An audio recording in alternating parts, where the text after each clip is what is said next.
Welcome to the Forum Series and its first presentation for the 2011-12 academic year. I'm Carl Phillips, Dean of the School of Library and Learning Resources. As in the years past, the College of the Desert Forum Series strives to bring to our learning community general information, unique commentary, research perspectives, and ideas. If you would like to suggest a speaker be brought to COD or would like to speak yourself, please let me know. I also want to take this opportunity to encourage you to mark your calendars for a presentation on February 15th. Here at the Pollock Theater, the Green Council, Dr. Dees, Steve Renew, and two architectural firms will be presenting and discussing the planning for the highly sustainable new education center that COD will be constructing in Palm Springs, our new West Valley Center. It will be high-tech, very innovative, and very green facility. So now I turn the stage over to Dr. Jim Berg, Dean of the School of Arts and Sciences, and he will introduce today's distinguished speaker.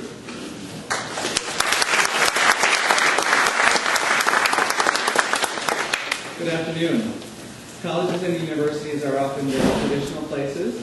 We put a lot of emphasis on traditions, even if we're not really sure where they come from or what they mean. However, there is one fine old academic tradition that we celebrate today, the last lecture. It's a public period for a retiring instructor to have his last say about his experience, his profession, his expertise. And so today, we welcome Bill Gudelunas to give his final lecture. When I started working at the College of the Desert about 5 years ago, Bill was one of the people who intimidated me the most. As we all know, Bill has a loud voice, and he has strong views. His office is also right next to mine. So sometimes I hear things I shouldn't. I think I was probably the first person on campus to know he was planning to retire, because I heard him call the STIRS representative. But don't worry, Bill, your secrets are safe with me. Most of them. After all this time working with Bill, I have to say he still intimidates me a little. Just a little. His knowledge of world history and international politics is encyclopedic. His reputation among students is very, very good. Of 82 ratings on Rate My Professor, he has an overall quality rating of 4.6 out of 5. A helpfulness rating of 4.5. A clarity rating of 4.6. And an easiness rating of only 4.0. Sorry, Bill, but there is no hotness rating for you. By the way, Rate My Professor is not one of the measures we use in our evaluation of faculty at COD. But you can look it up for yourself if you really are interested. Bill has been named Teacher of the Year on 6 occasions by various groups at COD, including students on 4 occasions. The Indian Wells Rotary Club awarded him its first Excellence in Education Award in 2003. This award honors an outstanding educator for any classroom level in the Coachella Valley.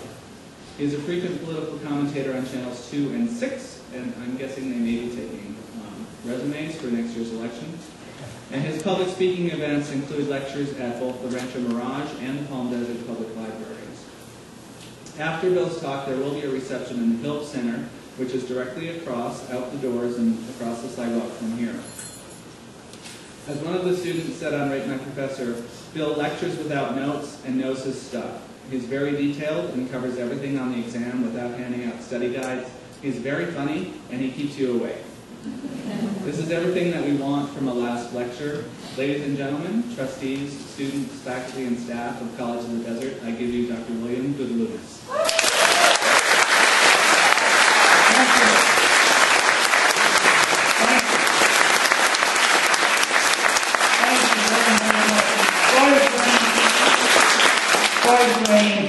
I do have a big mouth. I was raised in a bar room, so I had to yell loud to the customers to be heard. And I really appreciate this, and I know there are a lot of people over the hill, but I hope you can see me. I'm not going to waste a lot of time on formalities, but I'd like to introduce my wife, who's here today. She's stand up, Barbara. She put up with me for 42 years.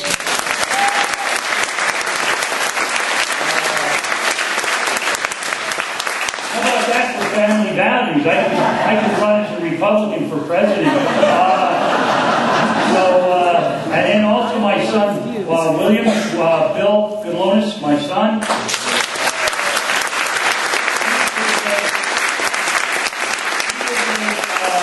Research consultant, and he's working right now almost full-time for a guy named, you Rancho Mirage people don't listen, Barack Obama. That's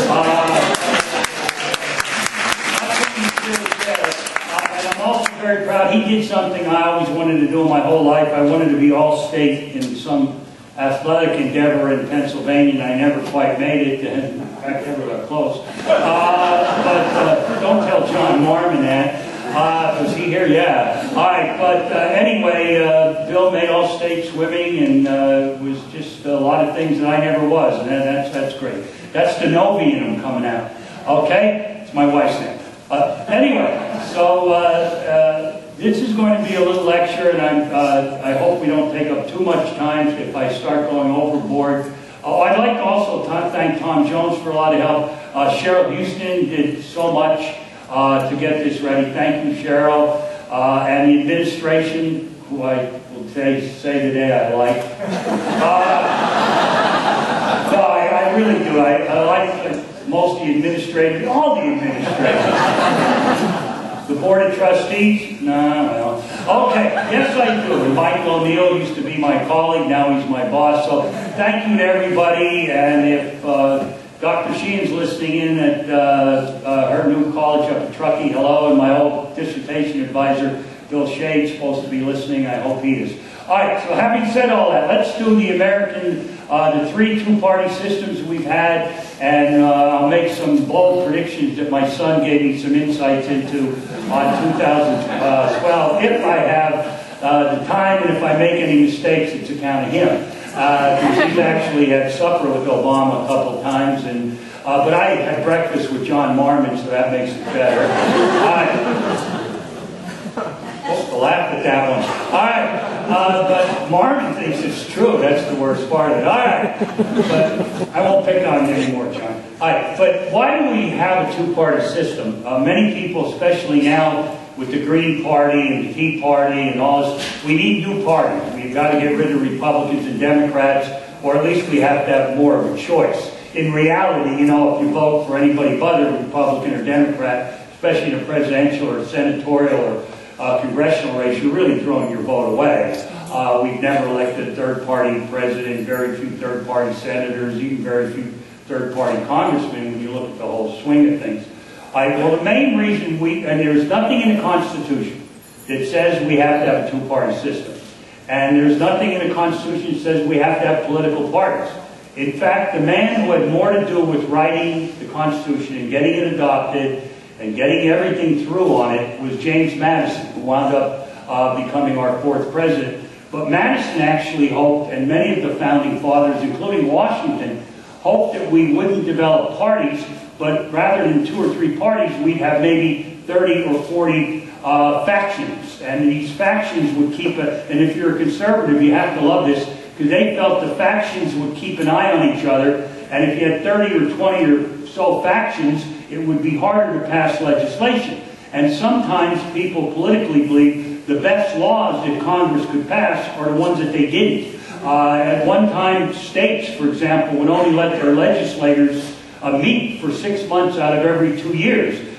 Theory being, if they're not in session, they can't do anything wrong. And that's the traditional conservative view in the United States. The California legislature, Pennsylvania legislature, at one time were forced to pass budgets for 2 years. That would be nice, because they weren't allowed to meet every other year. Now things have changed. But the founding fathers really weren't so sure parties were the way to go. Certainly not a two-party system. But why have we always had 2 parties when they're not mandated? And why do we have political parties? Well, the main reason we have a 2-party system is, and this gets a little complicated, I don't have a blackboard, or I put some stuff up, because we have single-member, winner-take-all election districts. Or, if you want the big words, single-member, simple plurality election districts. In the United States, let me try to simplify this, you get nothing for finishing second. You either win or you don't. For example, in 2000, Bush and Gore had that incredibly close presidential race. Did that mean that Bush got 2 years and Gore got 2 years. No, Bush got 4 years and eventually 4 more. All right, because you either win or you go home. I'll use a local thing, Mary Bono. She usually wins and gets 65% of the vote. Fine, she wins. But if we had 3 or 4 parties run against her, the Greens, the Libertarians, whatever, and she only got 38% of the vote, but that's the high, say the next person only had 30, she still wins. You get nothing for finishing second. You either win or you don't. If you win the governorship, you win it. You know, everybody else loses. Now in Europe, in almost all European countries, most notably now Russia, but in almost every European country to some extent except England, Germany, for sure, France, Russia, they have what's called proportional voting. You don't vote for a party. You don't vote for Canada. You don't vote for Mary Bono or Benoit or whoever you want to vote for. You vote for a party, Republican, Democrat, Green, whatever, and you vote nationwide, and their party list. And at the end of the day, there's usually a cutoff of 5 or 10%, but even if your party gets 10% of the votes, which is laughable. That's Ralph Nader time in the United States. 5–10%, come on, you know.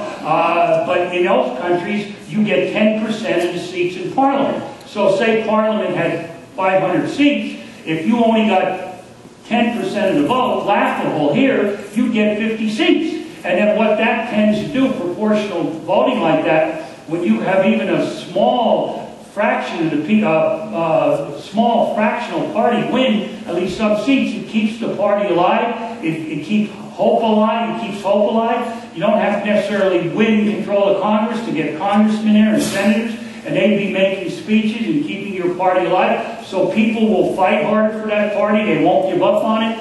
They'll give more money to that party. And if you want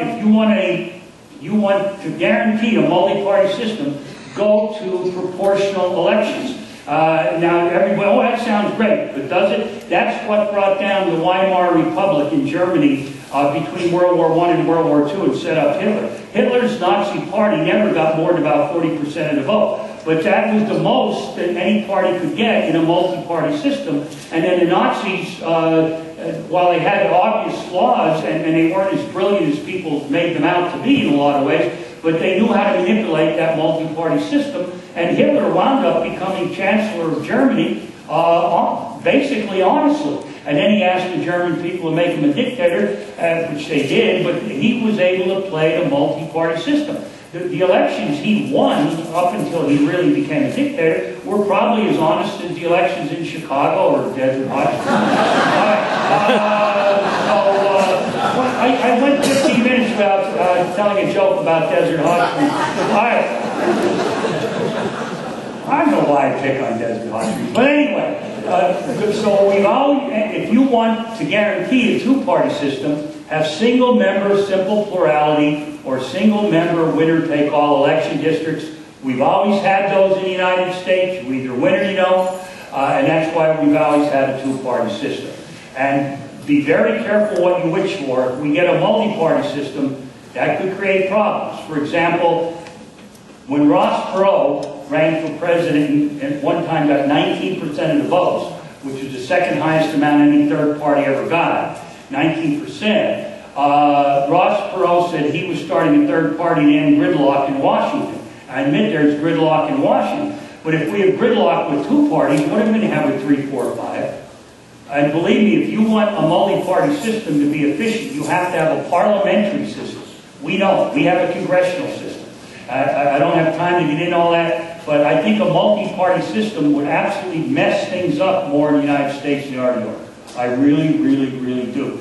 And if we did develop a multi-party system, we're going to have to elect our president different, and I think we're going to have to start getting away from Congress. We're going to have a parliament, and we're going to have, because the multi-party system will mess up committees in Congress quicker than you could say quick. So anyway, but I think we're better off with a two-party system, at least for now. All right, so when did our two parties start? When George Washington became president in 1789, he appointed two brilliant young men to his cabinet. In fact, the first two cabinet appointments ever. One was Alexander Hamilton, who became Secretary of the Treasury, and the other was Thomas Jefferson, who became Secretary of State. and they had different views of the world. They became enemies very, very, very quickly, and eventually a faction formed around Hamilton, which became a party, and then eventually took the name Federalists. By George Washington was only sworn in on April 30th, 1789. By 1790, we were talking about two parties. The party of Hamilton and really Washington. Washington would never admit he was a member of the party, where sure as Mitt Romney's a Republican, Washington was a Federalist. Washington was a Federalist because he followed Alexander Hamilton. Hamilton was his favorite person. He called him son. Washington never had any of his own natural children. And younger men that he really liked, he called son. And Hamilton he called son. Jefferson he called Mr. Guess who he liked more? In fact, Hamilton was illegitimate. He was called the bastard brat of a Scotch peddler. Hamilton's mother and father had a problem getting married because his father was married to somebody else at that time. Usually a problem, unless you live in Arkansas, that's all right. So,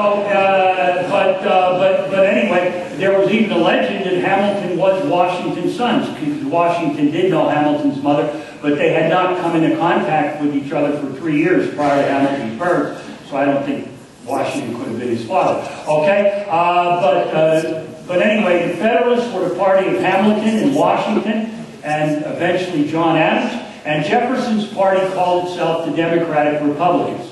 Jefferson would never use the word Democrat. This confuses students today. And now, of course, in our third two-party system, we have the Democrats and the Republicans. This party went by different names.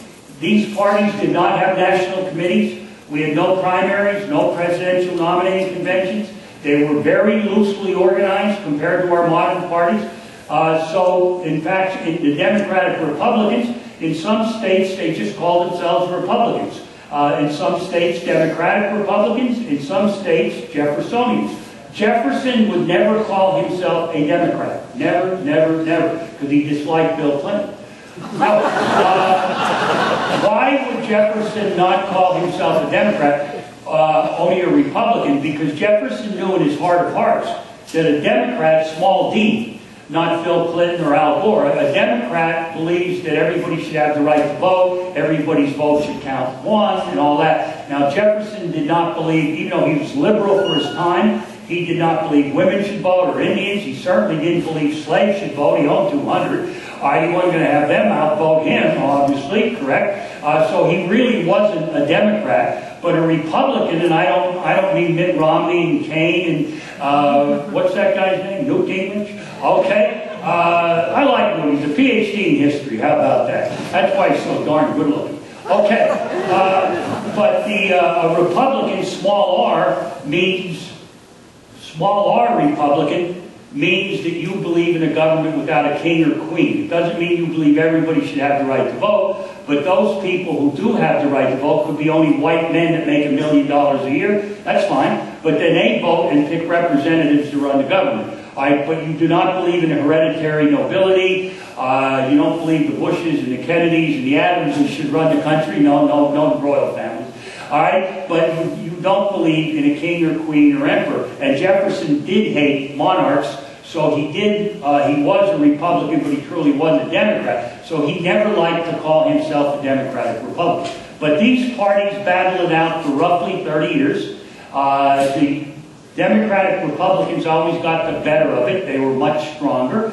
Mainly, and I don't have time to get into all the details, so I'll make it simple. The Federalists' big weakness, though they were competitive, the Federalists elected one president, John Adams, and really Washington. They elected many congressmen, many senators, many governors. In some states, like in New England, and New Jersey, and Delaware, and parts of South Carolina, they were very, very strong. So they certainly were competitive, but never as strong as the Democratic Republicans, because the big weakness of the Federalists, they didn't appeal enough to the farmers. Now today, not appealing enough to farmers wouldn't be a big deal. But back here, 92% of Americans were farmers. So if you're not getting a good farm vote in a country that's 92% farmer, you're in trouble, right? No matter how you count the votes, you're in trouble. Get a mayor daily counting the votes, and you're probably still going to lose. If you have 92%, that was gold. Tried it another time. Got to edit that one out. All right, but the Federalists' big weakness, although they were competitive for 30 years, is that they didn't appeal enough to the farmers. They were most powerful amongst the commercial people, business people, lawyers involved with business people. The farmers that supported the Federalists were agribusinessmen like George Washington.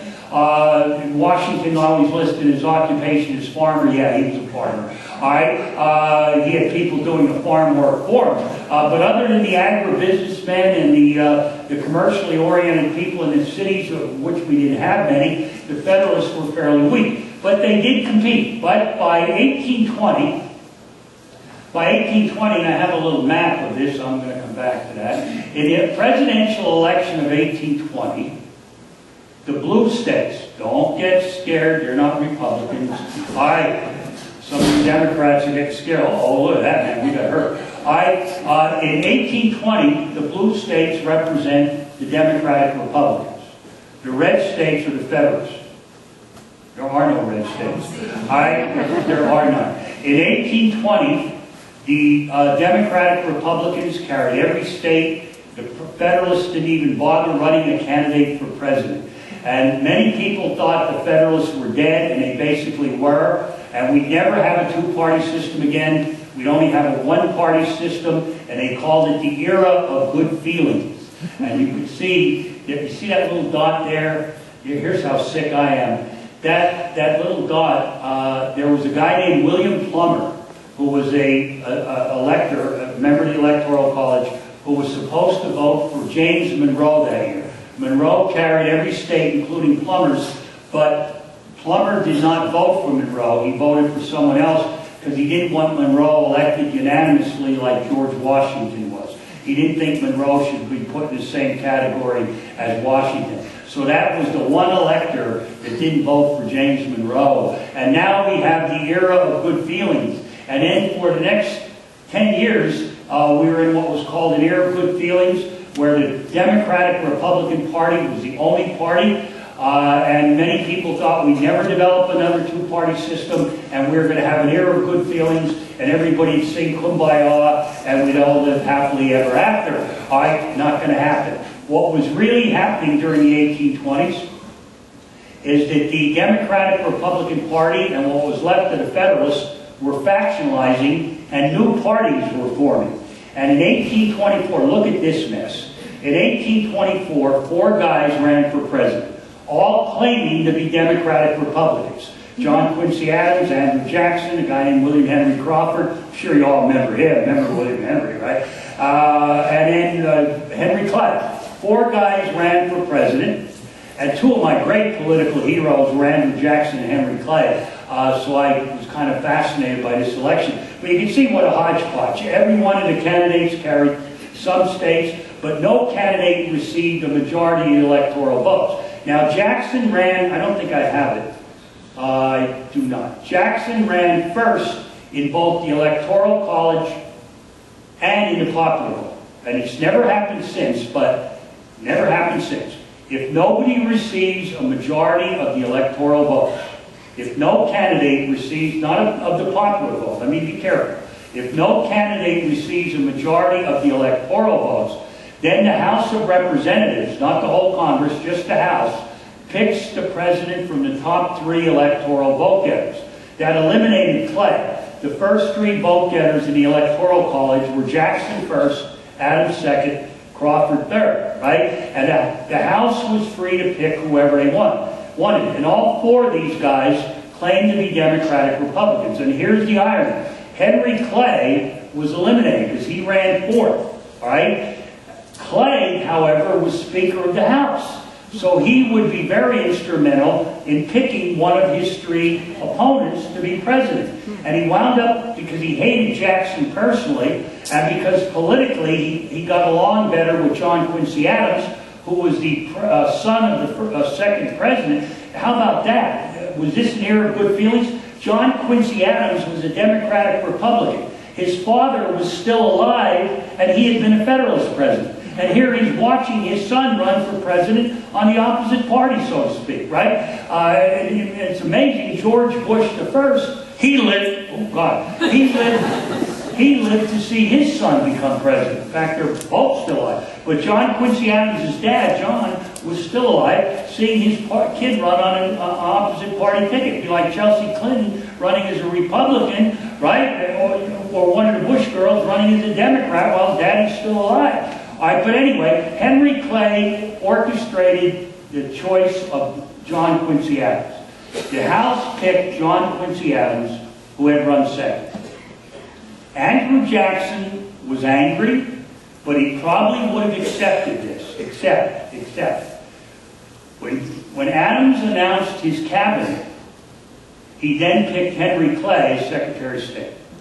And the Secretary of Stateship was considered a stepping stone to the presidency at that time, because Jefferson, Madison, Monroe, and John Quincy Adams himself all had been Secretaries of State. So the implication was Clay would be the next president. Jackson went ballistic. He called this a corrupt bargain. He now said Congress cheated him. They all claimed to be Democratic Republicans, so it was an intra-party squabble. Jackson said, rather than retire, I'm going back to Tennessee, and for 4 years I'm not going to be involved in politics except for one thing. I'm going to create a new party which is going to get me elected president in 1828, and I'm going to get even with that G.D. Henry Clay and John Quincy Adams. And Jackson could have hatred. On his deathbed, when he was 81 years old in 1845, they asked him, they said, General Jackson, he'd love to be called General, not President. They said, General Jackson, do you have any regrets? And his dying old man said, yes, 2 regrets, that I didn't shoot Clay and hang Calhoun. Right? You talk about bitterness, divisive, class warfare. Boy, Jackson was the guy, and he had actually killed a man in a duel that he claimed insulted his wife. So Jackson was a viscerally hateful guy. And what he did do in the next 4 years is he did create a new party. By 1828, the year of good feelings was over, and we had 2 new parties. Jackson, who wins all these yellow states in 1828 and gets elected, Jackson calls his party the Democrats, and he unabashedly calls himself a Democrat. Some of Jefferson's old friends, including Jefferson, pointed out, wait a minute, Andy, you're not really a Democrat. And Jackson, who was totally uneducated, basically, Jackson said, I am a Democrat because he believed only white men should vote, and he believed all white men should vote, so in his mind, that made him a what? A Democrat. So he unabashedly used the term Democrat, and the Democratic Party of today traces its origins back to Andrew Jackson. 4 years later, the Democrats held their first ever convention in 1832, and the Democrats have never missed a convention since. The quadrennial convulsions of the Democratic Party, right? Every 4 years they have these. Donnie Brooks, not so bad lately, always said, I'm not a member of any organized party, I'm a Democrat, right? And any party started by Andrew Jackson is going to be crazy because he was crazy, all right? So anyhow, Andrew Jackson starts the Democratic Party. He gets elected in 1828, and in 1832, as the point I was going to make a couple minutes ago, in 1832, the Democrats held their first ever nominating convention. And that's the year 1832. Parties began using conventions to nominate candidates. And guess who the Democrats nominated for a second term in 1832? It wasn't Al Gore. I don't have him on my mind today. All right? I must be getting sick. All right, what? I guess because him and Tipper epitomize family values like me and my wife. I always said this. When middle-aged older couples keep kissing in public like the Boers did, that means they hate each other. I'm telling you, you see 60-year-olds walking around town holding hands, they're both cheating. It's a guarantee. Guarantee. Absolute guarantee. All right? So anyway, Jackson, in 1832, the Democrats, at their first ever convention, nominated Andrew Jackson, and the Democrats have never missed a convention since. So for good or ill, the Democrats are the longest continuing party, not only in the history of the United States, but in the history of the Western world. And the Democrats, like it or not, since 1828 have elected more presidents and governors and senators and congressmen than any party in American history. And they're still with us today. And I'd love to have Andrew Jackson come back, especially 4 years ago, and see a woman and a black man running for a Democratic nomination for president. I think Jackson would get projectile vomiting. He used to say he was a Democrat because he said all white men are created equal. Everybody else is inferior. And that's exactly what he believed. And most people at that time, lucky he never met Hillary Clinton. There would have been a real meeting of the wills there. All right. But anyway, the party of Henry Clay,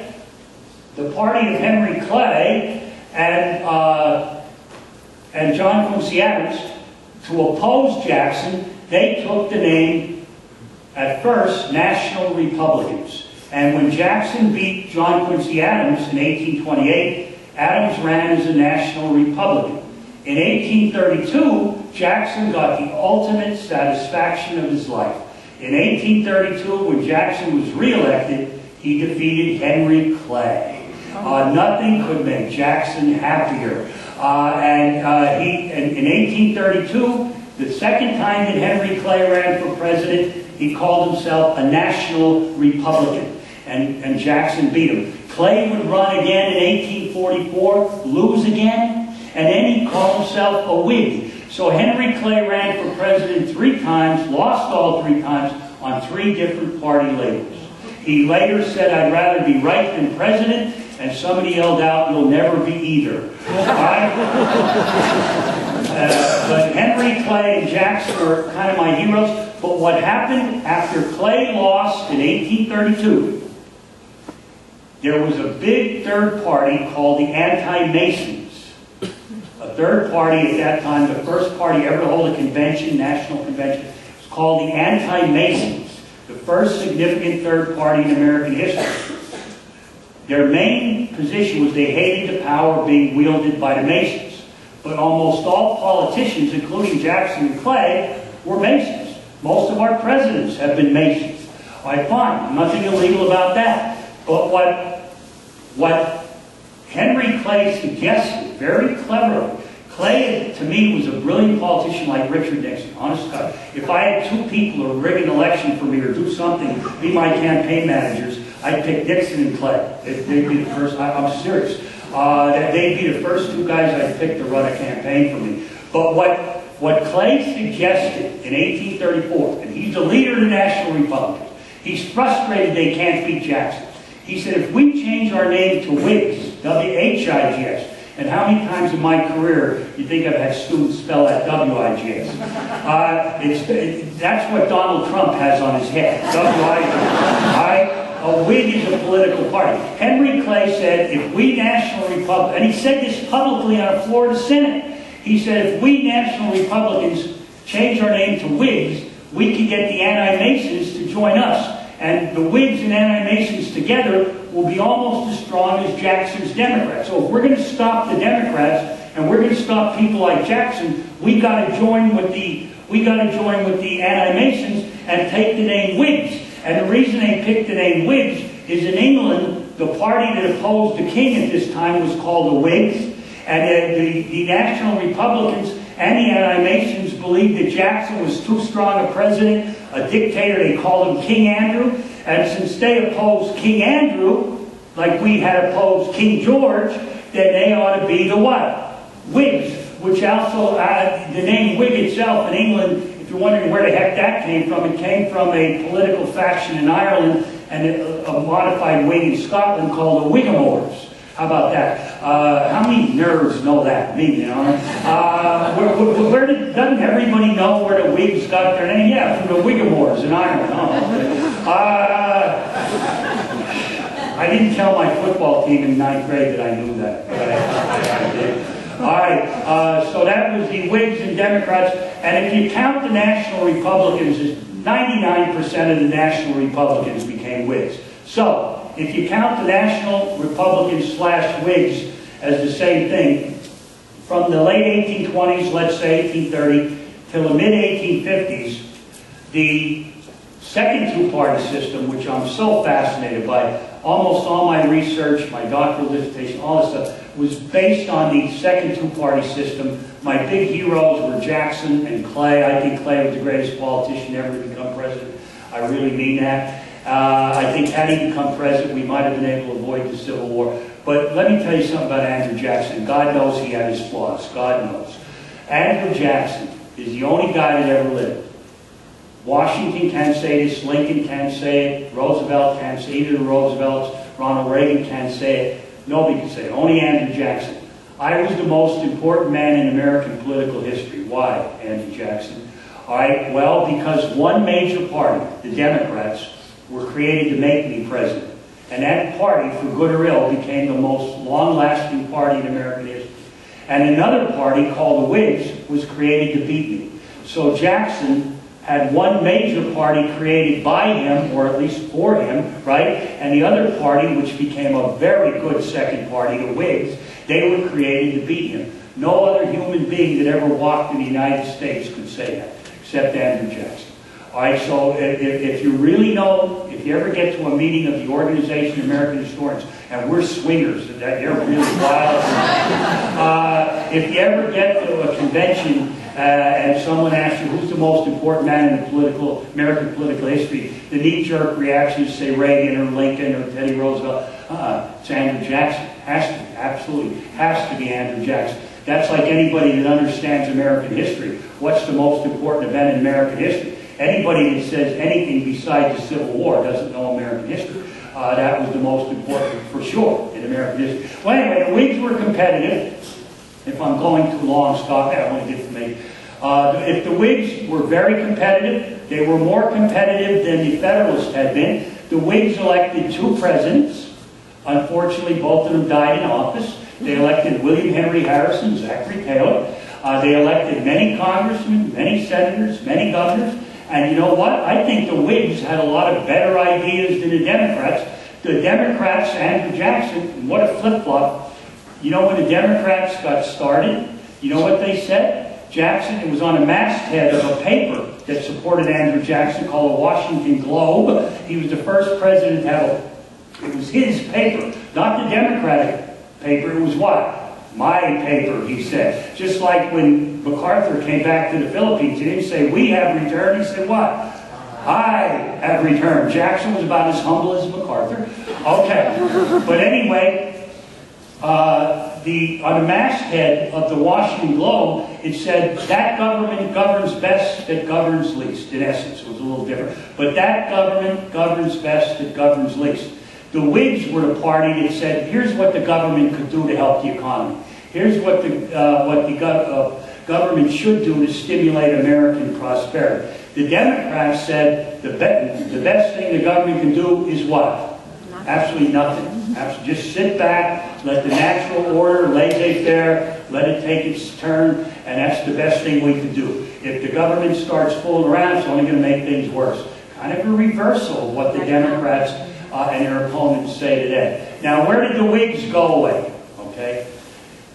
And this is a gross oversimplification, but it will get you by your next cocktail party. You're going to have a discussion this weekend on what happened to the Whigs. Very good question. All right. In the 1850s, by the 1850s, the Whigs began arguing very viciously about slavery. More so than the Democrats, because the Democrats from the North, almost all of them supported slavery. At least the Democrats from the North were willing always to bend over backwards to please the Southern Democrats on the issue of slavery. So the Democrats were not as hurt. They were hurt eventually, but not as hurt by the slavery issue as the Whigs. By the 1850s, the Northern Whigs were becoming progressively more anti-slavery. And in fact, they called themselves conscience Whigs, because in their consciences, they couldn't support slavery anymore, or any more compromises with the South. The Southern Whigs got angry, and there were a lot of Southern Whigs. The Southern Whigs said, well, all right, if you're conscience Whigs, we're cotton Whigs. Okay, if you're conscience Whigs, we're going to be cotton Whigs because we support slavery. And by the mid-1850s, the Whigs were seriously beginning to fall apart. Now, I have to cover myself in case my old dissertation advisor is listening. The Whigs in the North, especially, also broke up arguing about religion. There was a lot of anti-Catholicism in the country by the mid-1850s. There was a very strong third party, the third really strong third party in American history called the Know-Nothings, because they opposed Roman Catholics coming into the country, and they opposed immigrants. The Know-Nothing Party had become very, very powerful, and they were cutting into some Whig support. And in the North, some Whigs wanted to become anti-Catholic, kind of join over on the side of the Know-Nothings, others no. What about the Democrats and anti-Catholicism in the 1850s? Democrats weren't anti-Catholic. You know why? Because the Catholics were mainly the Irish, and when they came over here, they voted what? Democrat. So the Democrats, far from wanting to limit Irish Catholics, wanted them to come in, right? There were a lot of vicious jokes about Irishmen and Catholics at that time. Like whenever there are two Irishmen, there'll always be a fifth. and if you look, and of course that's true. All right, but if you look at newspapers from the day, of that day, they picture Irishmen looking kind of like monkeys, all right, like with big heads, and it's really cruel. In fact, that's why they call a police wagon a paddy wagon. And talk about politically incorrect, because the police wagons originally, the paddy wagons, were designed to pick up drunks on weekends and throw them in jails until they sobered up on Monday, right? And most of the people they claimed they picked up were Irish, hence the paddy wagons, and that's why we get paddy wagons. I'm telling you. All right? Actually, most of the Lithuanians that they were there. All right. What are you? I'm Irish. I'm Irish. Okay. Notre Dame all the way. Remember Notre Dame was a football player? Remember that? Okay. That didn't go over either. I got lucky I'm retiring. These things are starting to bomb. You know what I mean? Now I know how Bob Hope used to feel. All right. But anyway, the Whigs self-destructed arguing about slavery. If you study it on a state-by-state, county-by-county level, in the North, the Whigs also had problems with anti-Catholicism, immigration policy, other things. But if you want to brushstroke, slavery killed the Whigs. And then here's where I got to save a little time. In 1854, as the Whigs were self-destructed,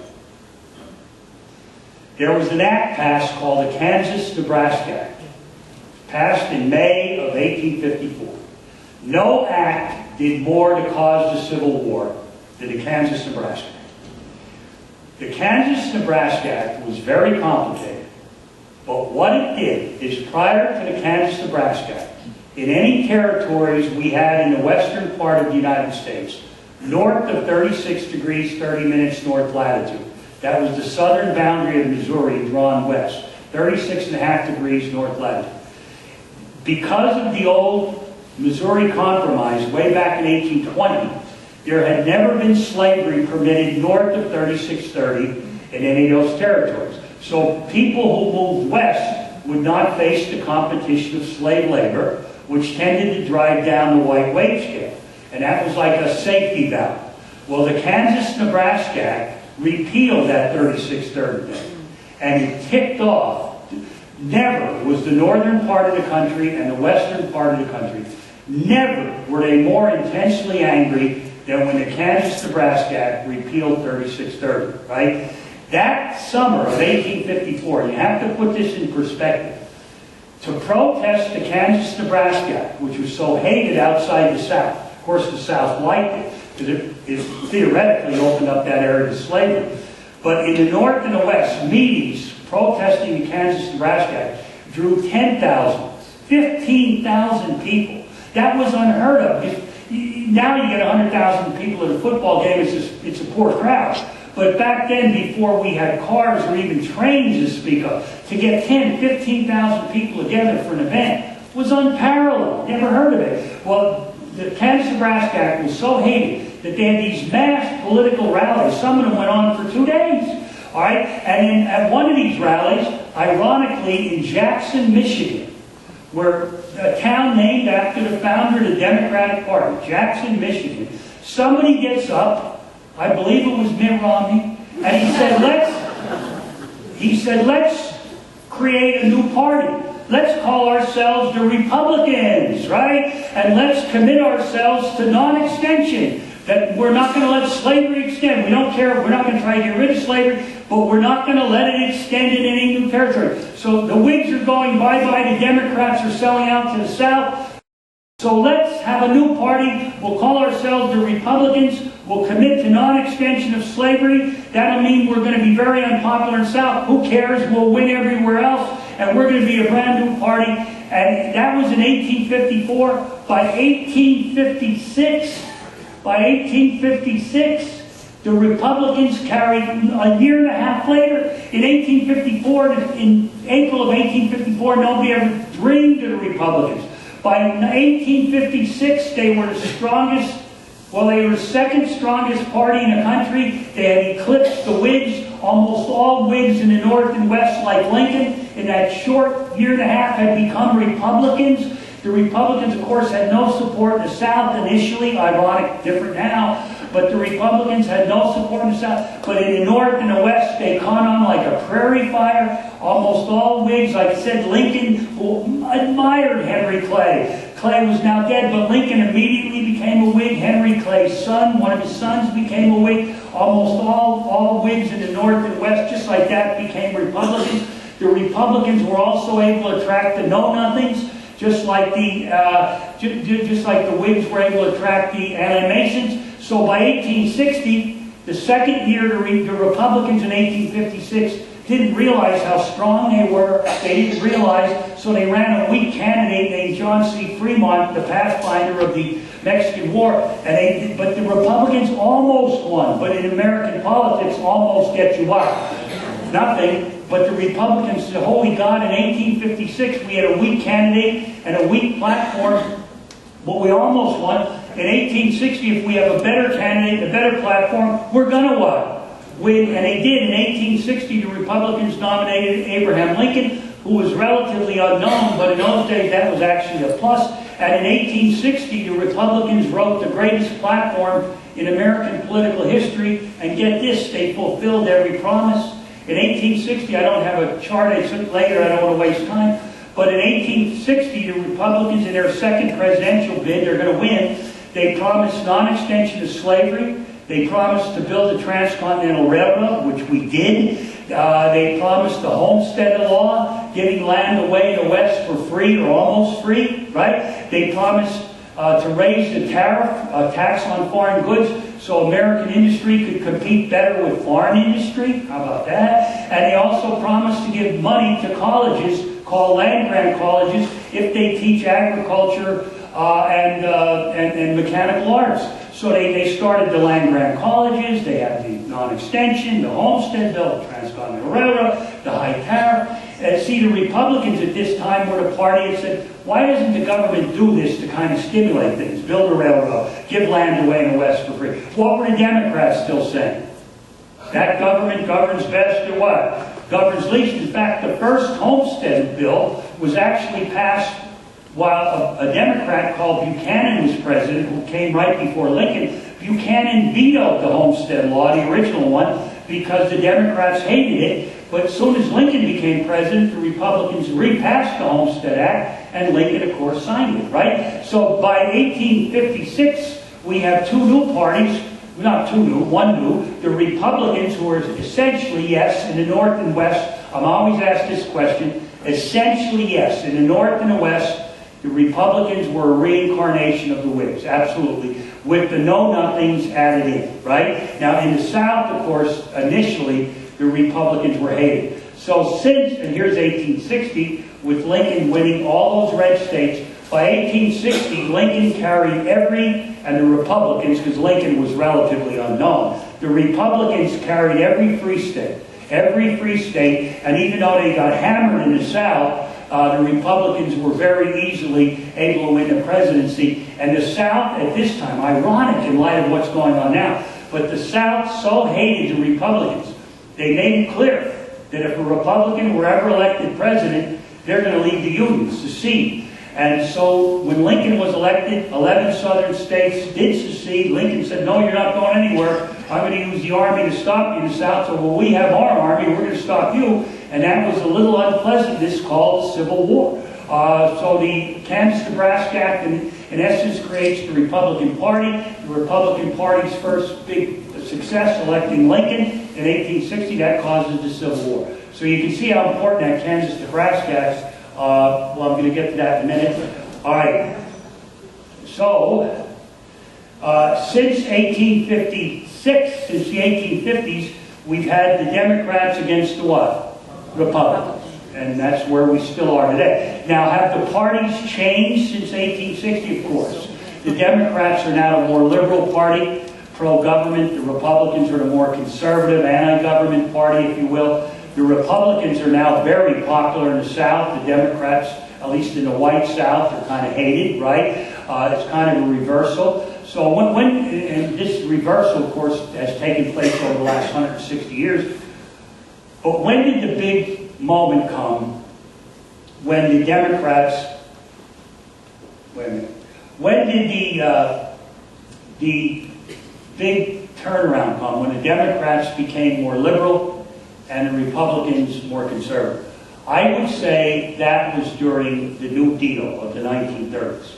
When Franklin Roosevelt became president, his domestic program was called the New Deal. And Roosevelt, by trial and error, often more error than trial, Roosevelt became very liberal. And then the Republicans, in kind of a knee-jerk reaction, and they became more conservative. So since the 1930s, the Democrats have been the more liberal, pro-government, New Deal type party, and the Republicans have become the more conservative, anti-government, anti-New Deal type party. And they're still fighting over the New Deal today. People will still mention Social Security and stuff like that, obviously, that started during the 1930s. Now, there have been a lot of subdivisions, but I think, and I don't have time to get into them all, but the critical subdivision, to me, I would have a fourth era. Since 1980. Since 1980, I believe we have a fourth era of American politics. We still have the Democrats and Republicans. But why do I look at 1980 to now as a big subdivision of this last group? In 1980, the Republicans elected Ronald Reagan. Okay? Why do I look at that as a critical moment? Because since 1980, the parties have been very equal. The Republicans win, the Democrats win. The Democrats win, the Republicans. We've had Republican presidents, Democratic presidents. So there's no dominant party there, which I think is actually good. It keeps both parties on their toes. But that's open, that's your own opinion. Okay. But also in 1980, Reagan said something no Republican had said that was running for president since Herbert Hoover in 1928. Reagan said, I'm a conservative Republican. I don't like a lot of this moderate Eisenhower-type Republicanism, the Dewey-type Republicanism. I'm a Republican, but I'm a conservative Republican. If you don't like that, don't vote for me. I'll go back to my ranch in California. But if you want me, I'm going to be a conservative Republican. And I don't like big government. And if that's out of fashion, well, then tough luck, then don't vote for me. And by 1980, the Republican Party was based in the South. The solid South that had voted Democrat for 100 years, that was gone. And Reagan's greatest strength in his whole presidency, and to this day, the greatest strength of the Republican Party is in the white South. And if you really study this on a micro level, by 1980, by the 1930s, the blacks, who had voted consistently Republican until the 1930s, the blacks had been a party of Lincoln. They voted with the party that freed Lincoln, right? The Republican. But by the 1930s, certainly by the 1980s, the blacks were the backbone of now with the Hispanics of the Democratic Party, right? So 1980, since then we've had good two-party competition. The Democrats control the House, then it's Republicans, elected Republican president, then a Democrat, back and forth. 2008, 2000 was close, 2008 was in a lot of ways close, 2012 looks like it's going to be close.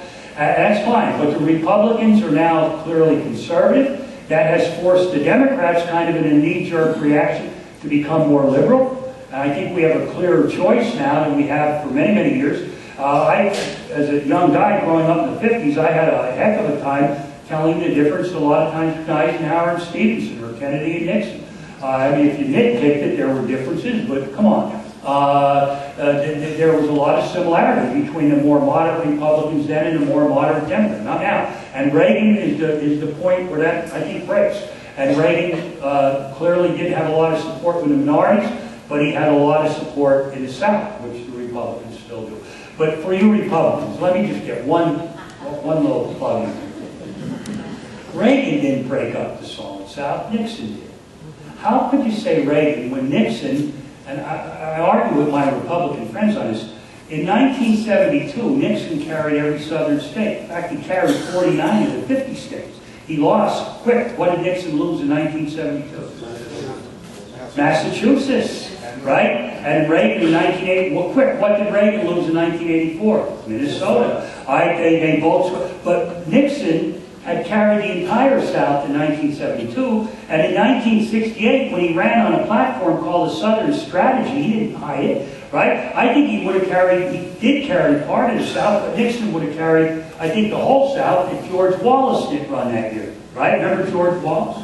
All right? And I'm sure, at least in the South, he pulled a lot more votes away from Nixon than he did Humphrey. So it's really Nixon, like him or hate him, that broke up the Solid South. I don't see how people could say it was Reagan. And Nixon correctly, see, this guy's a brilliant politician. He said the Republicans are never, ever going to compete on a permanent basis unless we get rid of that Solid South. And his whole career was dedicated to breaking up the Solid South. He said, hey, the Democrats are handing it to us. Up until 1960, the Democrats had the black vote and the Solid South. Nixon said they can't have both. Give them a choice. But if they want to keep the black vote, they're going to lose the white South. Nixon said that. In 68, there's nothing wrong with that. Nixon said, hey, you Democrats, free ride is over. You're going to either have the black vote or the Solid South. You're not going to have both. We're not going to be that stupid anymore. And by 1980, that had really caught in. And since then, the Republicans have been a lot more competitive. I mean, think of it. Between 1954 and 1994, the Republicans never won control of the House of Representatives for 40 years. And why was that? Well, partly because the Solid South and the blacks, for at least some of that period, were voting Democrat. That was kind of weird. You could have both. The Republicans were handing some elections to the Democrats on silver platters. And Nixon wasn't going to do that. All right? All right. So then since the 1930s, I think we have the parties very clearly defined as the Republicans as more conservative, Democrats more liberal, and that has been accentuated, if you want a big word. I'm intoxicated by the exuberance of my own verbosity here, huh? But that conservative, Republican, liberal, Democrat, that has been accentuated more, I think, since 1980. And then when you had George Bush II, a very divisive president, and now Obama, equally as divisive, I think that has polarized the parties even more, all right? The Republicans now are obsessed with defeating Obama, and many Democrats say that's sick, but hey, in 2008, the Democrats were just, or in 2004, the Democrats were just as obsessed, we got to get Bush. At any cost, we got to get Bush. And that kind of hatred is not necessarily bad. If it keeps the parties working hard and trying to come up with new ideas, I don't think that's necessarily bad. Okay? All right, so I have a little time. A little time. All right, let's go. There's 2008. The blue states were Obama, the red states were McCain. No. What? What am I doing wrong? Oh, the blue states are McCain, the red states are Obama. That's the opposite of what MSNBC and Fox do, right? Yeah, I'm sorry. Yeah, the red states. I like coloring the Republicans red because they're more communistic.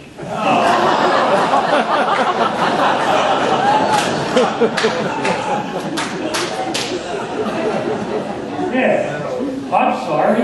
I made another mistake. Mark this day. I'm sorry, but that's the opposite of what we do on TV now. I'm sorry. What a Solid South, basically, was for McCain. And if McCain had been more conservative, of course, All right, you get the idea. Now, if Obama could repeat against Newt or against Romney or whoever, but McCain isn't going to run. Not McCain. McCain isn't going to run because of his personal problems. You know. But he said to his wife, I'm going to ask you 3 times, could I run for president? Could I run for president? Could I run for president? After all of this, and his wife is part German, and she said, 999.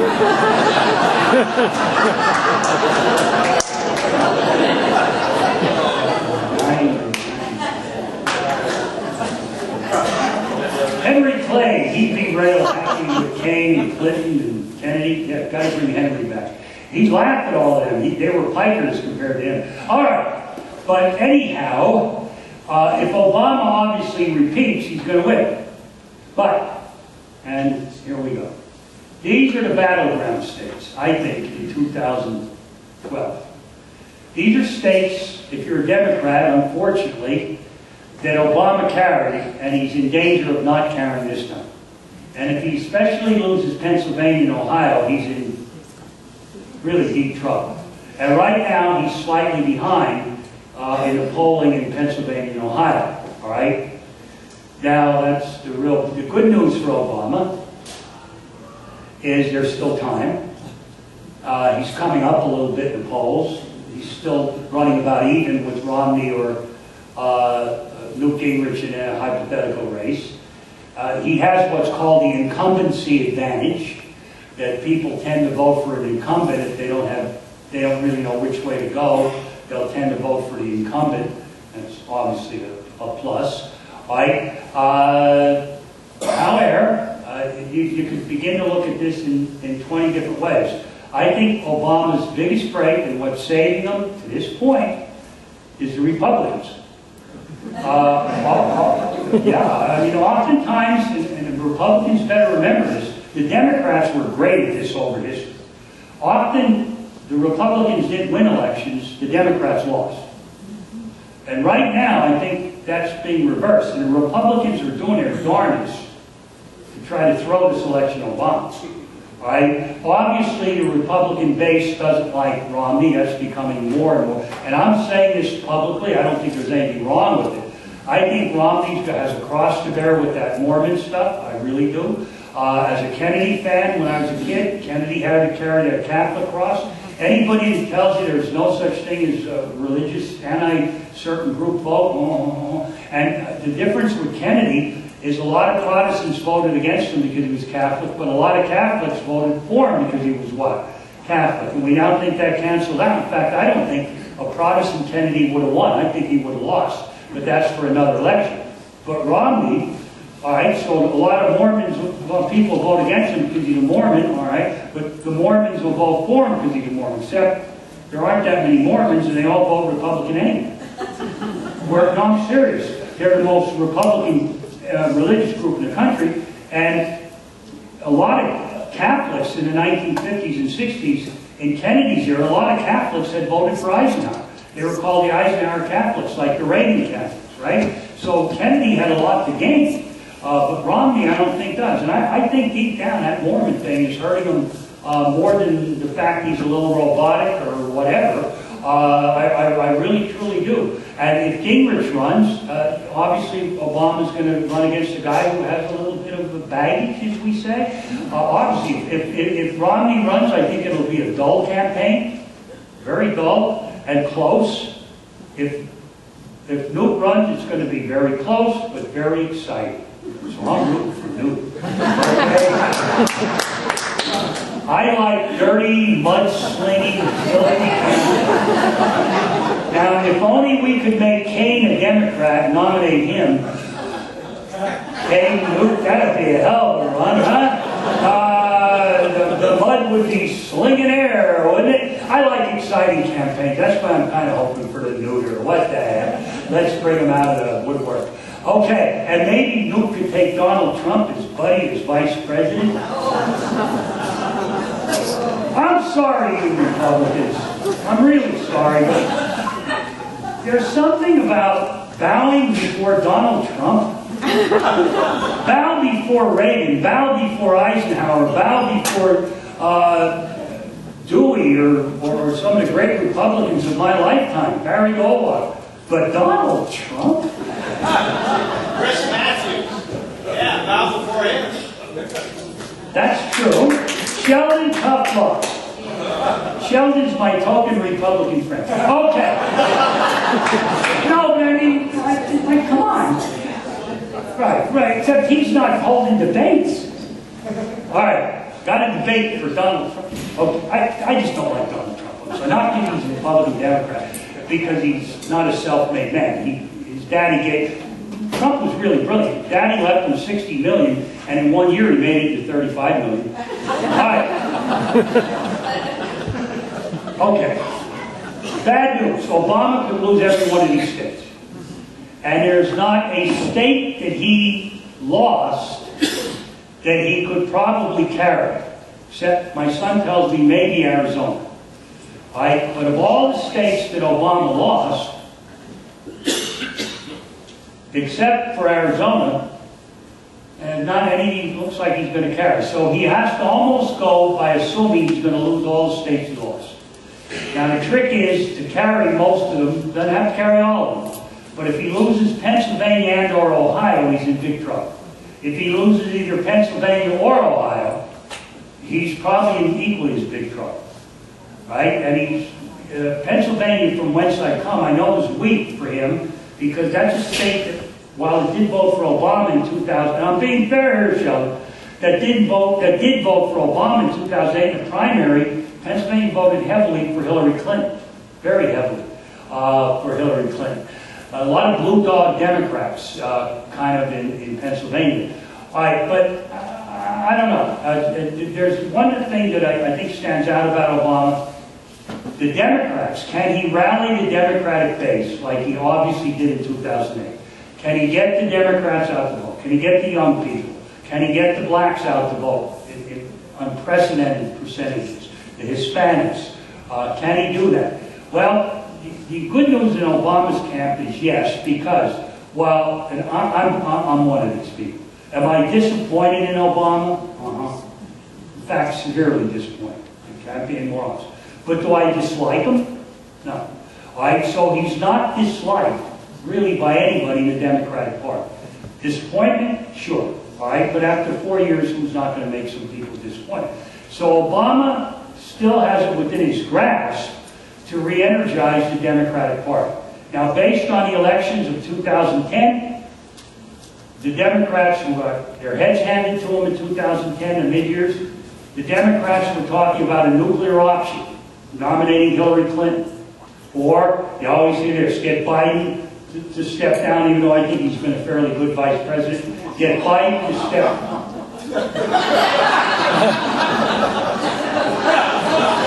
Delaware? I don't mean his philosophy. I mean he's worked hard, right?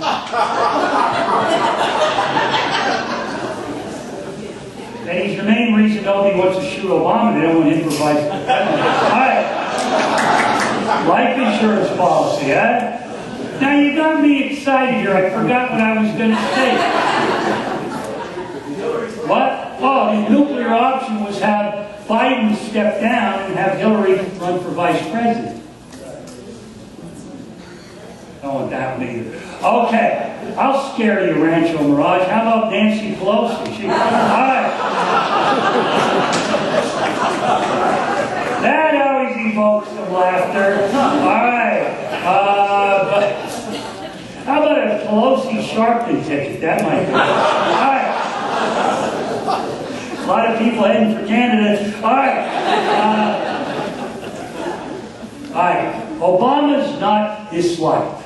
People are disappointed in him. He doesn't have very high ratings. But remember, Bush didn't have very high approval ratings in 2004, and yet he won by an easy margin. Nobody was recounting 2004. Bush won that election, clearly. I mean, Kerry made some mistakes, but I don't think Kerry stood on his head and sung the national anthem in Japanese. He wasn't going to beat Bush in 2004. Right? And Obama's ratings are no lower and now than Bush's were as we approach 2004. So could Obama win? Yes. Will he win? 50-50. If my life depended on it, and I had to make a choice, I'd say if the Republicans could come up with a really good candidate, Obama lose. Now that makes me happy and rancho. I'd say the Republicans have a slight edge as of now. And I'm predicting something. Hasn't happened since 1940. Hasn't happened since 1940. Republicans are getting desperate. Who's going to be their flavor of the month? Maybe it'll be Ron Paul. I mean, who knows? Maybe Donald Trump. The last time that a guy kind of truly got nominated by the convention, not by the primaries or anything else, was Wendell Willkie in 1940. I'm thinking it's very possible, and I hope it does happen for excitement's sake. I'm thinking the Republicans may go into this thing next summer with nobody clearly having enough delegates, and for the first time since 1940, the convention delegates themselves might pick a dark horse. I'm serious. It hasn't happened since the delegates started yelling in Philadelphia in 1940, "We want Willkie, we want Willkie, we want Willkie." And Willkie ran a good race. I think Willkie was a good candidate against FDR in 1940. Mark my wild prediction that the Republican convention might, whether they pick a winner or not, I don't know. It's still going to be close. But I think they may have the opportunity, the delegates to that convention, to pick somebody that's a dark horse. So start looking around. I don't know. Christie, but he's controversial, he's not telegenic. I don't know.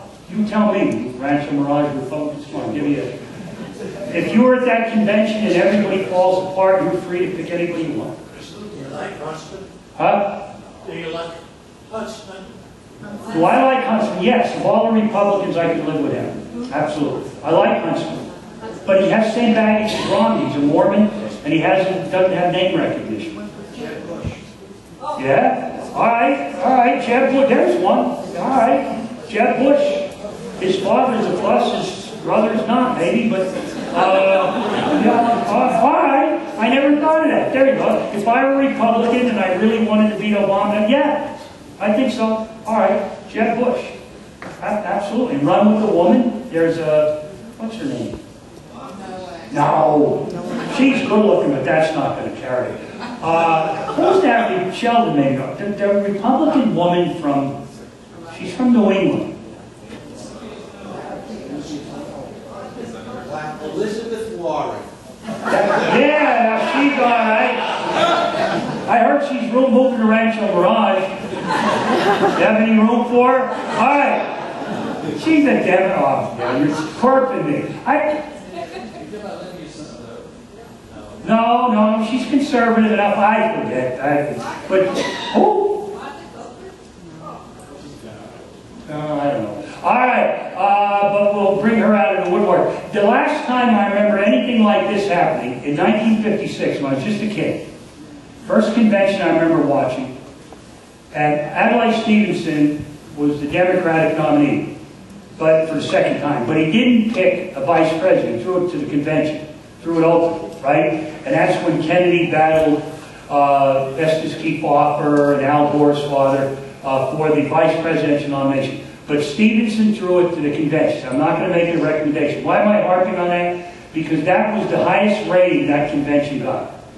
That convention, because everybody knew Eisenhower was going to win anyway.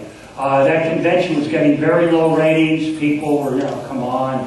But when he did that, that caused excitement and really energized the Democratic Party for a little while. Of course, Eisenhower still won, but Eisenhower would have beaten anyway. But Stevenson did throw a little life into it. So it's probably not going to happen, but if it does, call me in Delaware and tell me how brilliant I am. That if this thing keeps dragging on, it could be that we'll have an open convention, which wouldn't be the worst thing, because convention delegates are pros, and pros don't want to pick somebody that's going to lose. Right? Professional football coaches don't figure a strategy. How can we lose? Right? It's a strategy how we can win. And that could work. All right, it's 2 o'clock. I got to stop. And I want to thank everybody, the students, President Patton, the library, everybody that showed up, but mainly you people, the students, my present-day students, my former students. I really, really, from the bottom of my heart, want to thank the people from Rancho Mirage that have showed up from that library lecture series. And I'll see you again in January. But it's really heartwarming. I've never been so proud in my life. You could go to the Hill Center, and I just want to make it clear that these 20 years of COD have been wonderful. I could honestly say I'm leaving COD, and to my knowledge, I don't have an enemy, which in my heyday, that wasn't easy to say. I don't think anybody dislikes me, which I couldn't say in a lot of places. But I really loved it here. I loved the Coachella Valley. As Bob Hope would say, my favorite comedian ever. From the bottom of my heart, Rancho Mirage people, the students, the administration, the trustees, especially my family, thanks for the memories. Honest to God.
Well, that would help me get out of this next lecture with no glasses. Were your glasses? Yeah, mine. Uh-oh, no. Doesn't look like you're crushed on the floor. That's good. No, That's good they're only news. Costco glasses. No. Okay, I gotta get going. All right. Pleasure. See ya. Yeah. Let me know if you need anything. Okay, thanks.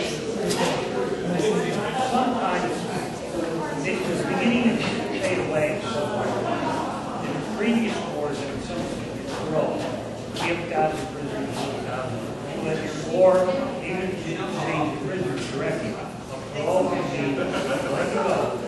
It's promised not to fight. We don't have rules. You could go home on word of honor as a gentleman. I won't fight again unless, especially for an officer, they like later to make an exchange for you while you're on the roll. Then you'll be allowed to come back. And 99% of the people want to take it. Fortunately, during revolutions, before 1812,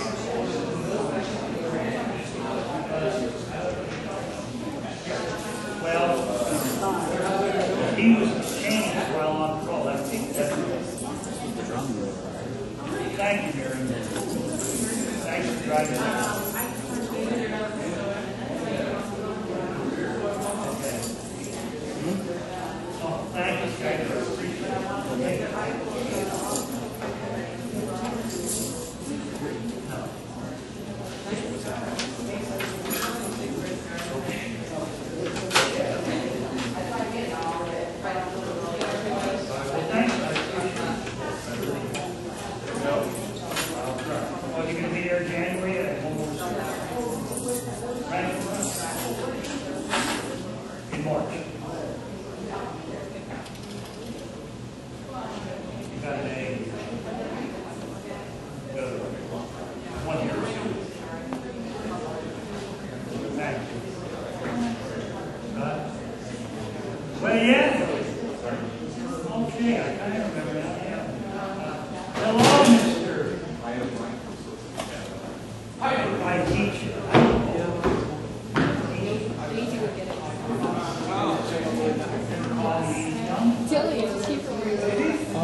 All right.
You're the guy that always got guns on in our office. That's right. I'm going, boss. With the clothing. Yeah, you know, I'm always thinking about clothing. Yeah.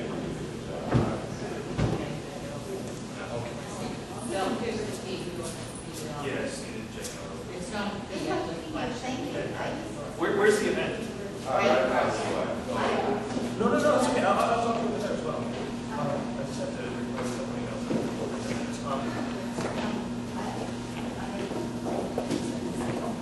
Bill, wait. Because he tried to compromise and or Republicans, and I understand that. But this third year,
might still be on the floor.